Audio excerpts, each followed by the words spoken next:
mereka mendorong kepada pemerintah agar kompetisi segera digulirkan. Tujuannya untuk pengembangan tim nasional, persiapan tim nasional, baik itu AFF maupun Piala Dunia tahun depan. Ya kan? Itu.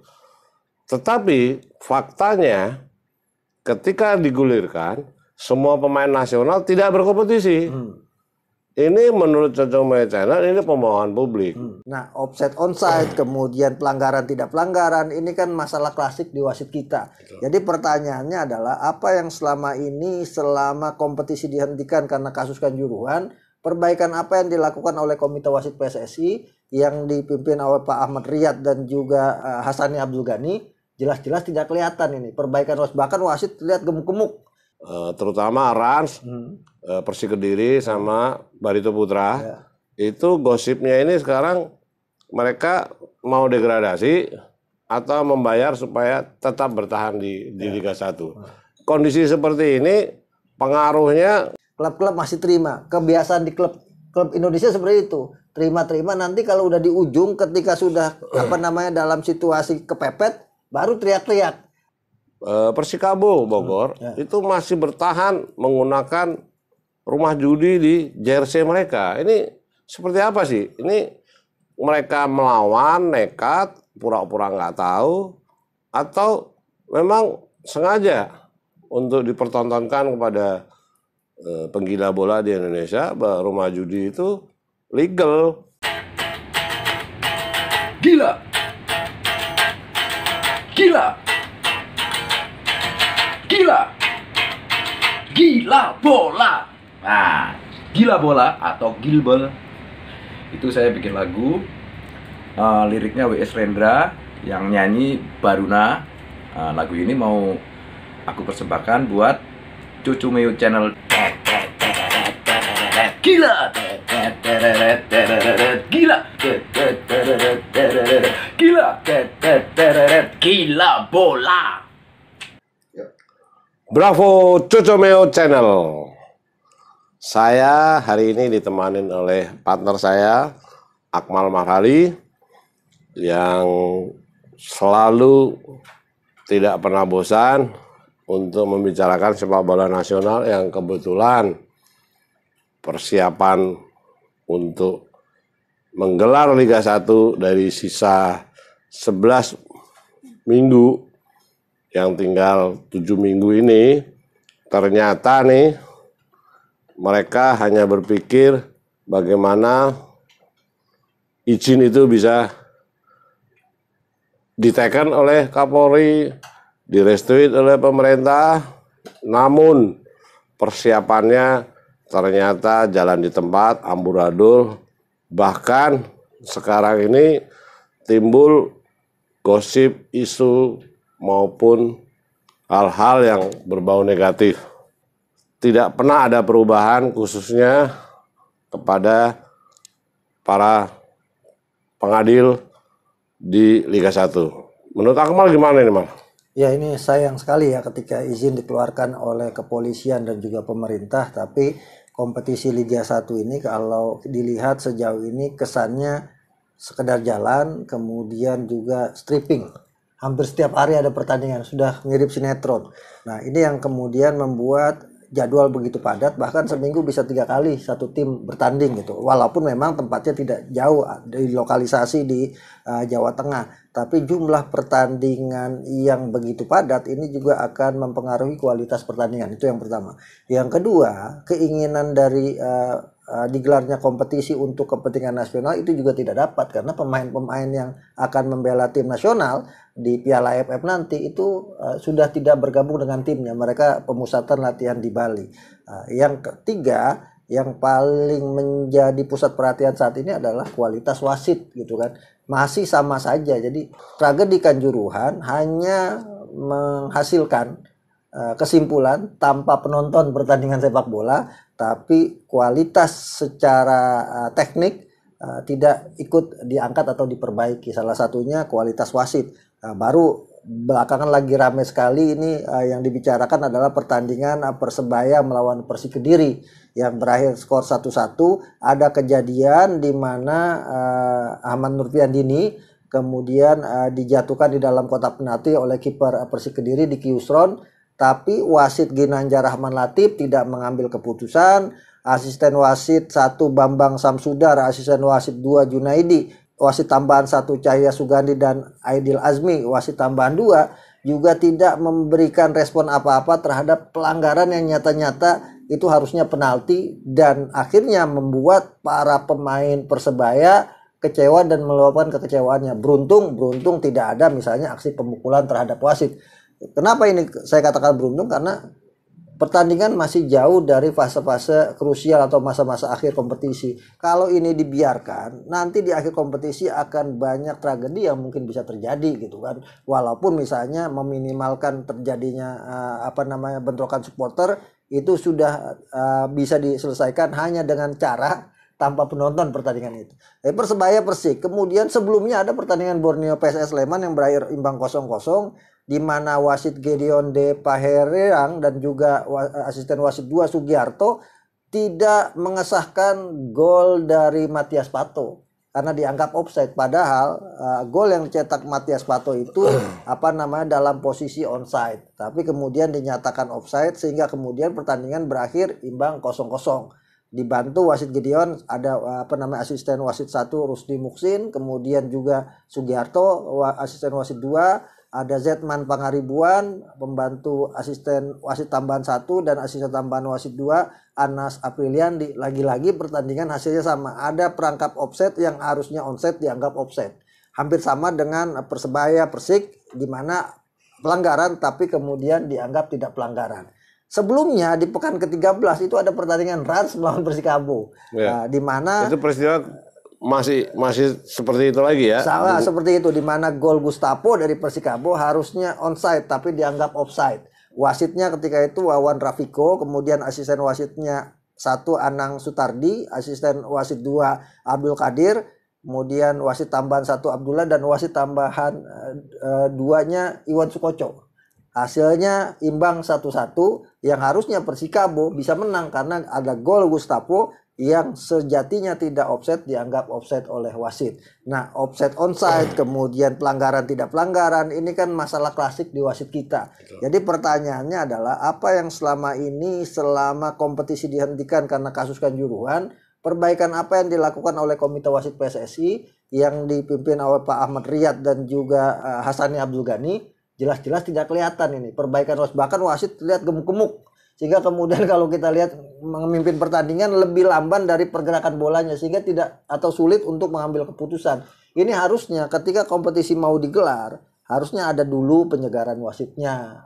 Wasit dikumpulkan, diberikan pemberitahuan atau pemahaman-pemahaman tentang aturan-aturan law of the game-nya pertandingan musim ini, termasuk di dalamnya regulasi-regulasi, termasuk di dalamnya psikotes gitu kan. Karena problem wasit kita ini ada psikotesnya buruk-buruk semuanya. Pertanyaannya tuh gini, seandainya kemarin diizinkan ada penonton ya, itu pasti ada yang mati tuh ya, atau wasit minimal cedera tuh ya? Iya bisa jadi ya, akan ada amuk supporter gitu kan, karena melihat kepemimpinan wasit yang yang tidak bagus gitu kan, terkesan asal memimpin kemudian asal dirotasi tapi tidak melihat kualitas masing-masing individu. Ini problem kita. Ya beruntung lagi-lagi karena digelar di bubble kemudian tanpa penonton. Coba kalau home away dan ada penonton. Ini bisa jadi misalnya Borneo PSS main di kandang Borneo kan. Kemudian ada penonton, wasit bertindak seperti itu, bisa jadi supporter Borneo FC ngamuk. Atau yang hari ini Persibaya lawan Persik ya. Persibaya lawan Persik main di kandang Persebaya kan. Iya. Nah, ini pasti di dunia maya aja sudah ramai ya. Tapi gini nih, ini dari hasil investigasi social media channel. Ini karena jadwal yang tidak pernah jelas, terus hasil dari klasemen yang sangat jomplang, di mana ada 3 tim di bawah.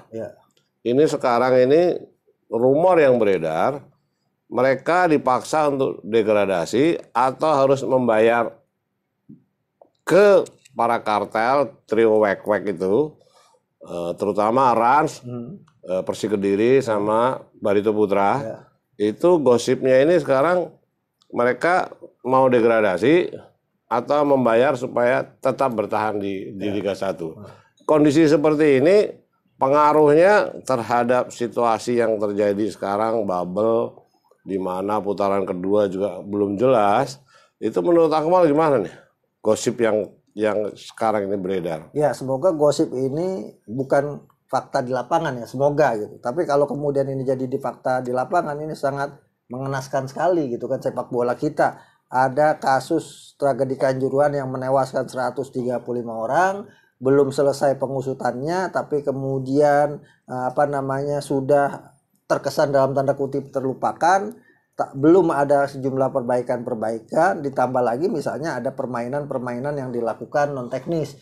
Nah, kalau ini kemudian terjadi, harusnya PSSI yang dipimpin Ketua Umum Muhammad Iryawan bisa memberikan setidaknya warning ya, Ketua Umum PSSI, untuk jangan main-main dalam kompetisi dengan situasi yang extraordinary saat ini kan, bukan karena COVID tapi karena kasus Kanjuruhan kemudian dimainkan dengan sistem bubble, kemudian ada potensi pengurus-pengurus PSSI yang lainnya juga terjerat kasus Kanjuruhan termasuk LIB.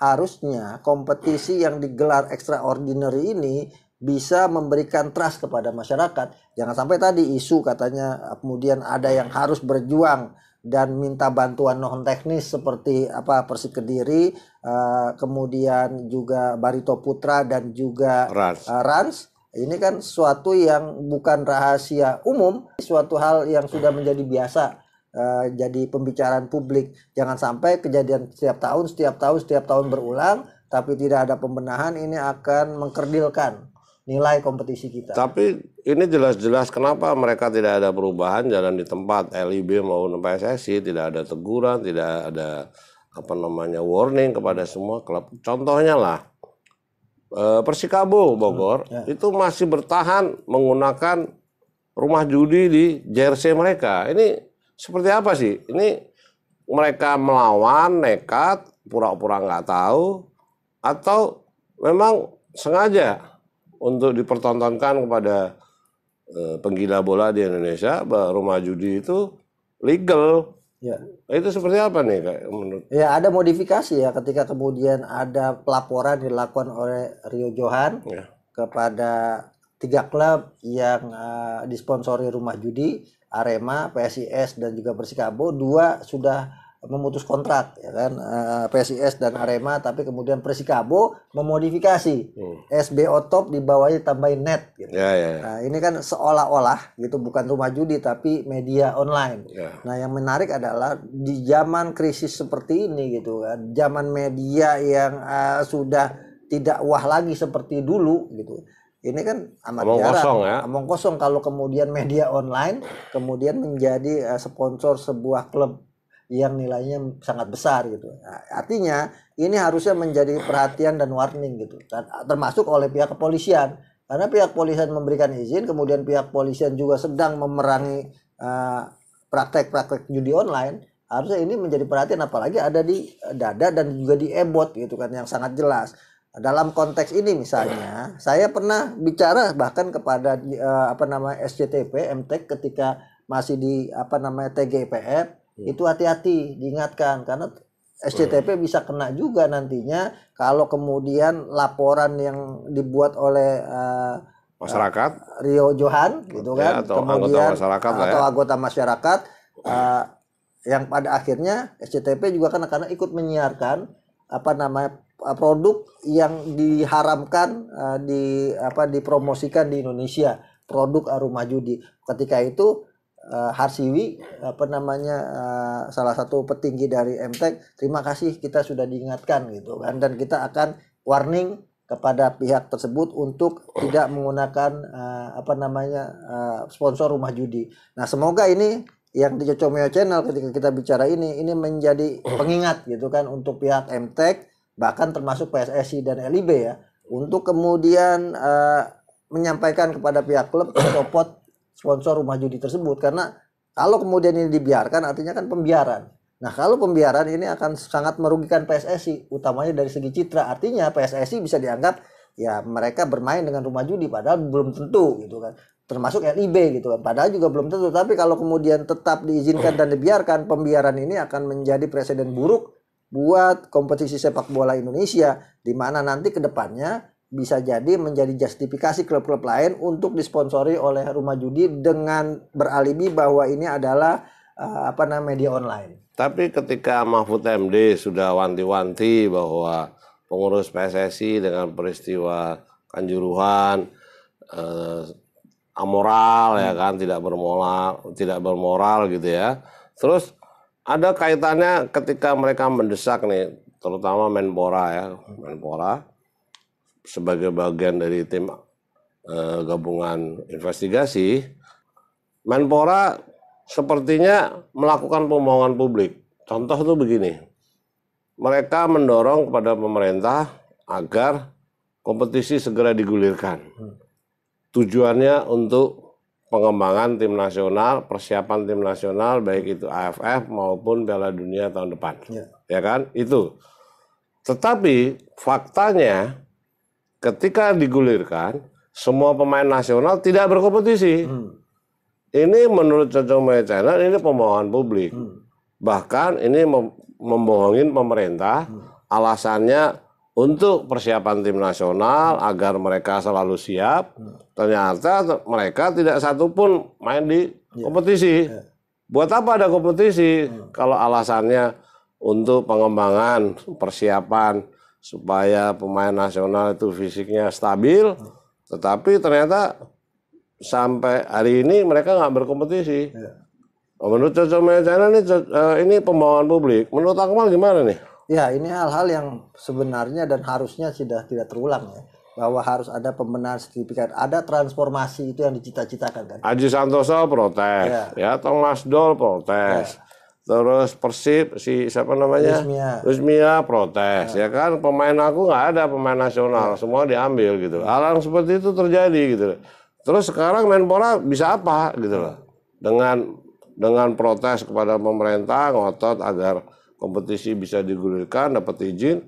Ternyata waktu bergulir nggak ada satupun pemain nasional main. Ya, ini kan problem yang sejatinya harusnya bisa diantisipasi ketika kemudian kompetisi ini memang digelar dengan persiapan yang matang. Betul. Nah, ini yang harus dikoreksi, apalagi kita akan mulai tampil di Piala AFF pada 23 Desember kan. Dan itu juga menurut mereka nih, Thomas Doll, Aji, ini kan bukan match FIFA gitu loh. Artinya nggak penting untuk masuk pelatnas gitu lah. Kira-kira kan itu. Ya, ini yang menjadi problem tersendiri ya, yang di tengah kompetisi nanti mungkin kita bahas sendiri soal tim nasional. Tapi soal kompetisi lagi-lagi ya harusnya menjadi muaranya adalah kekuatan tim nasional. Tapi faktanya di lapangan adalah kompetisi jalan sendiri, tim nasional jalan sendiri.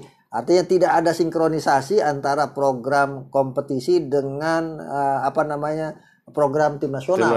Nah, ini yang selalu menjadi handicap dari tata kelola sepak bola kita, di mana ada tarik ulur antara kepentingan tim nasional dengan kepentingan klub, antara event internasional dengan kompetisi yang pada gilirannya adalah kompetisi dikalahkan dalam tanda kutip, ya digelar ala kadarnya saja. Nanti akan menjadi ramai kalau sudah akhir kompetisi. Sekarang semua masih terima nih, klub-klub masih terima. Kebiasaan di klub Indonesia seperti itu, terima-terima. Nanti kalau udah di ujung, ketika sudah dalam situasi kepepet, baru teriak-teriak. Nah, ini kan problem yang dihadapi oleh klub-klub kita, di mana mereka sejatinya bisa menyuarakan ini semua ketika misalnya rapat umum pemegang saham luar biasa kemarin. Bagaimana prosedur pertandingannya, bukan cuma sekedar jalan, habis itu setelah jalan ada masalah dikomentarin dan kemudian kecewa. Yang pada gilirannya akhirnya ngambil jalan pintas, sogok menyogok. Nah, itu yang menjadi problem sepak bola kita kan. Jangan sampai kemudian akhirnya